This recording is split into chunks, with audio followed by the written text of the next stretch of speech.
My father was a dentist, and so we'd had lots of family friends that were physicians, one of which was a surgeon who was exceptionally gifted.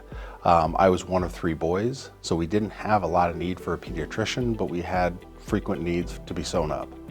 And so in high school, I actually had an opportunity to follow him. I'd go into the ORs and just see what he did, and that really sort of solidified where I was headed. Surgery is you identify a problem, you diagnose a problem, and you fix the problem. And it's something that has a quick impact, quick results, and that's so people that are more, I think, a little more type A and driven that way find surgery a little more satisfying as far as the care you are able to provide and the immediate response and help. We have a trauma patient that comes in and their hand looks not like it did when they woke up that morning.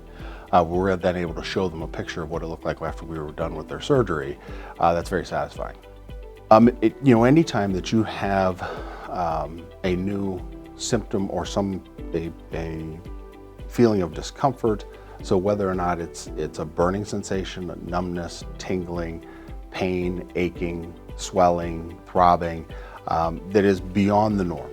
So we all know if we go out and we overdo it on the weekend and we plant a garden and we're down on our hands and knees, our back's going to hurt, maybe our knees are going to hurt a little bit. But if it's something over and beyond what you've done and you don't have an explanation for it, that's time that you need to seek help to make sure it's not something more significant, more serious. And those symptoms can be, from your fingertips to your elbow, as far as an area that you would be concerned and then want to see a hand surgeon.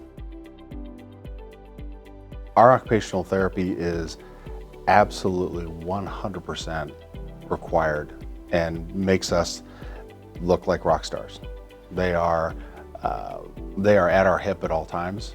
We have them in our clinic because they're vitally important. I can do a surgery and do a reconstruction that may take me an hour or 2 hours to do, and that person may spend 50, 60 hours with our therapist to recover from that. And that very refined, defined therapy can make all the difference in the world. We have a unique position. We see patients at their worst. They've just been injured. They're not feeling well. And they have to share with us details that they wouldn't tell their priest. That's a pretty fantastic trust that they have. And then we can use our training, our abilities to help them with that problem.